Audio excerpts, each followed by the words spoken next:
Stephanie White is so unprofessional. She didn't even memorize the script.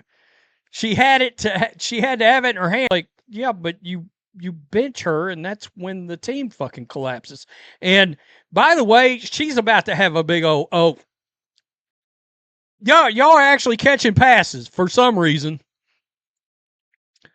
The players scoring real points. Y'all threw up 84 last night. Yeah. Yeah. They would have lost if Asia was playing. Austin Kelly's offense. Yeah, I said Austin Kelly's, not Stephanie White's. Austin Kelly. Caitlin Clark and A'ja Wilson both out on the same night, and the timing alone has this whole fan base spiraling.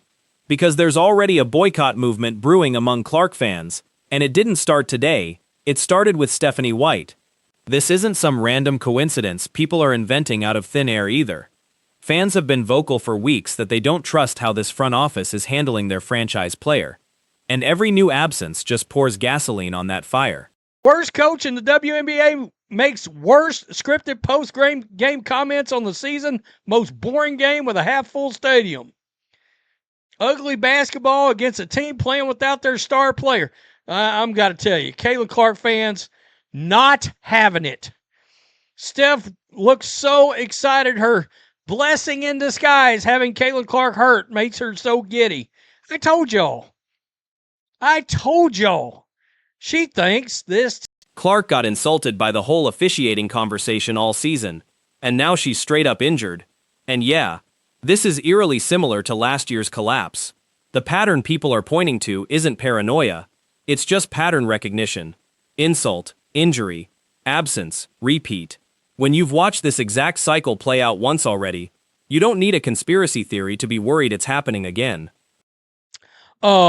Stephanie White glazing. I mean, I'm pretty sure she had a big O here. All right, y'all. Great job. Great job. We did a lot of great things. I'm sure this has to be a season low 7 turnovers. Wow. You take care of the ball, you give yourself a chance, right? 13 offensive rebounds. Excellent. We're basically sitting right at the 1-year anniversary of Clark's final game from the 2025 season. And that timing is not lost on anybody paying attention. So let's play devil's advocate here for a second. Is it possible her time with Indiana is genuinely running thin? I'm not saying it's confirmed. I'm saying the theory exists for a reason, and dismissing it outright ignores how much tension has built up around this exact roster all season. Out that turnover card and throwing it out on the table like they're freaking Kenny Rogers and the Gambler, and you came up. Yeah, snake eyes. Wait a minute, that's Dice's. Anyway, you get the point. Yeah. Stephanie White glazing. I mean, I'm pretty sure she had a big O. Here's the wilder theory going around. What if a trade's already been quietly worked out? Or what if Clark has essentially decided if the league won't protect her from these hits, she's just going to sit some of these out the way she did last season? I actually think this take doesn't hold up against what Clark herself has said publicly. She's talked about targeting a return during Indiana's upcoming road trip, and said she's feeling a lot better, which is a very different tone than someone who's checked out. But I get why fans are grasping for an explanation after everything this season's already put them through. I mean, I'm pretty sure she had a big O here. All right, y'all. Great job. Great job. We did a lot of great things. I'm sure this has to be a season low 7 turnovers. Wow. You take care of the ball, you give yourself a chance, right? 13 offensive rebounds. Excellent. And then there's the litmus test everybody's watching for. If Clark plays in the All-Star game, that tells you she's finishing the season out. If she sits that one too, get ready. Because that's the real signal. I don't love turning an All-Star appearance into a referendum on her entire future with this team, but I understand why fans have landed on it as the one data point they can actually track. I've tried to tell y'all, this is all about agenda, and Stephanie White's leading the pack. Wilson didn't play. She's their entire team. There is nothing to celebrate. Oh, she's acting like this is game 7 of the WNBA Finals last night. Worst coach in the WNBA makes worst scripted post-game comments on the season, most boring game with a half-full stadium. Ugly basketball against a team. Nobody actually knows what's happening behind the scenes with Clark and this organization, and that's exactly the problem. She has to say the right things in front of the cameras, but none of us are in that locker room. That gap between the public performance and the private reality is where every single one of these theories is being born, and until the Fever get more transparent, that vacuum is just going to keep filling up with speculation. And do I really think this team goes out there and loses against the Fever last night at home? If A'ja Wilson is healthy and she played, no, I don't believe that. I don't.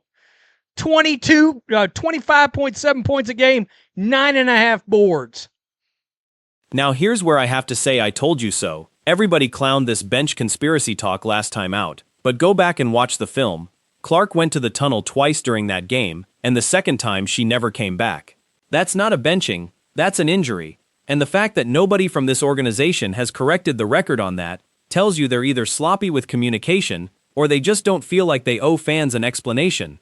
Either way, it's not a good look. I'm catching up on my horror. Yeah. The last week I watched a movie about a alligator that was eating somebody at a motel, all kinds of stuff. Yeah. Make sure you hit subscribe. Stephanie White.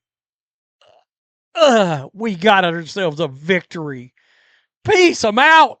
Till next time. Thanks for watching the show. Be sure to like, comment, and subscribe. Be sure to tune in next time on Black and White Sports. Fans in the comments are begging for actual clarity. Is this back injury chronic, or is it just this one incident? Because those are two very different conversations. And honestly, all I wanted this year was to watch Caitlin Clark play basketball. Pretty much sums up the exhaustion in this fan base right now. That's not an unreasonable ask, and the fact that it feels like too much to ask for says a lot about how this season's actually gone. But it's about that time. It's about that time. You see, the Indiana Fever had not played a game since June 27th. They went a week and a day. In case you're wondering, that's 8 days. Until they got to another game. This is the take that's been gaining traction all season. If Stephanie White had pushed back harder on the officiating early, challenged more calls, actually advocated for her star player in real time instead of after the fact, maybe Clark isn't absorbing this many hits in the first place. Coach White's post-game comments about consistency in the officiating are real, and she said them publicly, but there's a fair question here about whether that frustration should have been voiced louder, sooner, and directly at the refs instead of the media.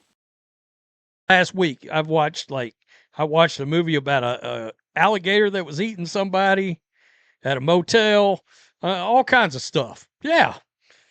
Make sure you hit subscribe. Stephanie White. We got ourselves a victory. Peace. I'm out. Till next time. Thanks for watching the show. Be sure to like, comment, and subscribe. Be sure to tune in next time on Black and White Sports. Some of these fan comments are brutal. I'm out, won't be watching this game, and it's on the coach for the Fever and this franchise. That kind of loyalty/frustration combo is exactly what's fueling this boycott energy, and whether you agree with it or not, it's real sentiment from a fan base that feels like their star isn't being protected. She's having her O right here. Big old O glazing over last night's victory with no A'ja Wilson. Caitlin Clark fans not amused. Not amused. IDX Texas, that is straight up Caitlin Clark shade. Amen, brother. Amen. We notice how much. The Iowa versus Indianapolis comparison here is honestly one of the more interesting takes in this whole video. Iowa is described as Caitlin Clark heaven, this whole other level energy, while Indy comes across as a city that adopted her, but loves the Fever and Stephanie White just as much. That distinction matters, because it tells you this fan base's loyalty isn't unconditional the way people assume. There's real tension between, we love Caitlin, and we're an Indiana sports town first. Organization, get bent, clowns. Woo! Yay, the coach of the year. You beat the Aces without A'ja Wilson. Hooray. Did you edit out all the ums? Yeah. Yeah. They would have lost if A'ja was playing. Stephanie White is so unprofessional. She didn't even memorize the script. She had to have it in her hand. It's a fixed game. I mean, wow. Stephanie White definitely threw shade at Caitlin Clark here. And then you've got this comment nailing the actual basketball complaint. That Coach White's post-game outrage doesn't excuse leaving her star player exposed to unnecessary physical punishment on the court, game after game. Add in the fact that A'ja Wilson is also out with an ankle injury on the exact same night, and yeah, it does look a little spooky having both of the league's biggest stars sidelined at once. Even if, more likely than not, that's just really bad timing colliding with a fan base that's already primed to see conspiracy everywhere. Not get confused. All superstars in basketball turn the ball over. That's a thing. LeBron James, Steph Curry, but the Caitlin Clark haters, this is the key. The Caitlin Clark haters, they love doing what? Pulling out that turnover card and throwing it out on the table like they're freaking Kenny Rogers and the Gambler, and you came up. Yeah, snake eyes. Wait a minute. That's Dice's. Anyway, you get the point. Yeah. Stephanie White glazing. I mean, I'm pretty sure she had a big O.